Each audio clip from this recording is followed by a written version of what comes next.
Recording studio Rajgir. DJ Kanchan Raj ढेर जदी करमी बहाना त कहियो बताइयो देबोगे।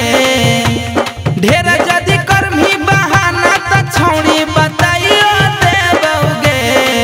रोज भतरे उठाबो हो फोनवा हम गरियाइयो देबोगे।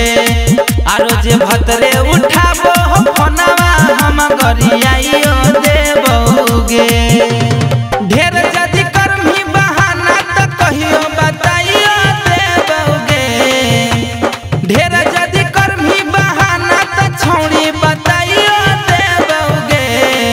रोज भतरे उठाबो हो फोनवा हम गरियाइयो देबोगे।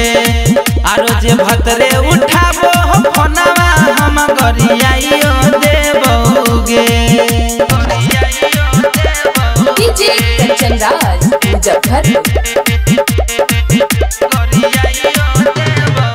कहनी की ससुरों में जाके तोरा से बतियबो रे।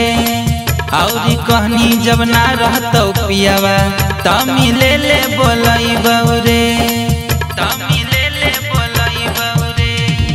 कहनी की ससुरों में जाके तोरा से बतियबो रे। औरी कहनी जब ना रहतो पियावा त मिले ले बोलैबो रे। खींचल हक मोबाइल में फोटुआ देखाइयो देबोगे। खींचल हक मोबाइल में फोटुआ देखाइयो देबोगे। आ रोज भतरे उठाबो हो फोनवा हम गरियाइयो देबोगे। आ रोज भतरे उठाबो हो फोनवा हम गरियाइयो देबोगे। डीजे कंचन राज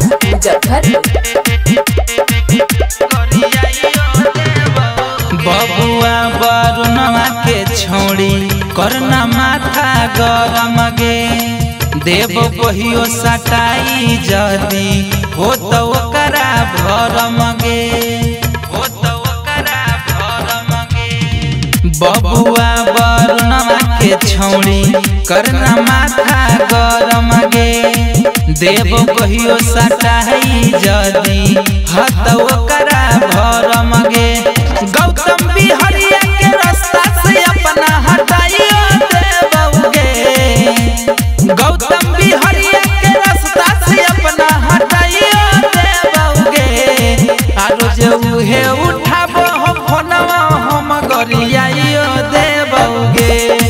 आ रोज भतरे उठाबो हो फोनवा हम गरियाइयो देबोगे।